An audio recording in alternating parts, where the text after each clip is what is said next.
সিলেট নগরীর ধূপাদিঘির পাড় এলাকায় ছুরিকাঘাতে সবজি বিক্রেতা গোবিন্দ দাস খুনের মূল হোতা হৃদয় আহমেদ সার্কিটকে গ্রেপ্তার করেছে র্যাপিড অ্যাকশন ব্যাটালিয়ন র্যাব ৯।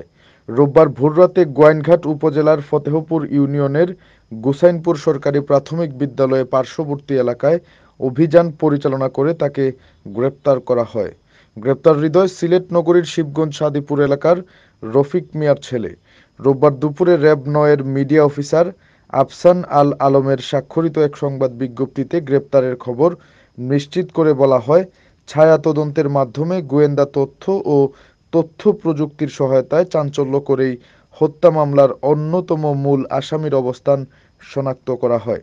রোববার ভোররাতে গোয়াইনঘাট উপজেলার ফতেহপুর ইউনিয়নের গুসাইনপুর সরকারি প্রাথমিক বিদ্যালয়ের দক্ষিণ পাশে অভিযান পরিচালনা করে হৃদয় আহমেদ সার্কিটকে গ্রেপ্তার করা হয়। গ্রেপ্তারকৃত আসামিকে সিলেট মহানগর পুলিশের কোতোয়ালি থানায় হস্তান্তর করা হয়েছে বলে সংবাদ বিজ্ঞপ্তিতে জানানো হয়। আর আগে বৃহস্পতিবার ভোর ৫:৩০টার দিকে সিলেট নগরের ধূপাদিঘির পাড় হোটেল অনুরাগের পার্শ্ববর্তী গলির রাস্তার সামনে গোবিন্দ দাস খুন হন। তিনি পেশায় সবজি বিক্রেতা ছিলেন।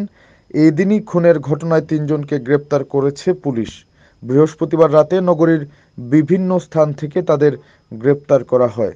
গ্রেপ্তার ৩ জন হলেন সাদিপুর শিবগঞ্জ এলাকার সেলিম মিয়ার ছেলে রাহাত রাব্বি, একই এলাকার রিন্টু দাসের ছেলে সৌরভ দাস, টিলাগড় ভাটাটিকর এলাকার আলমাজ মিয়ার ছেলে আতিকুর রহমান শুভ।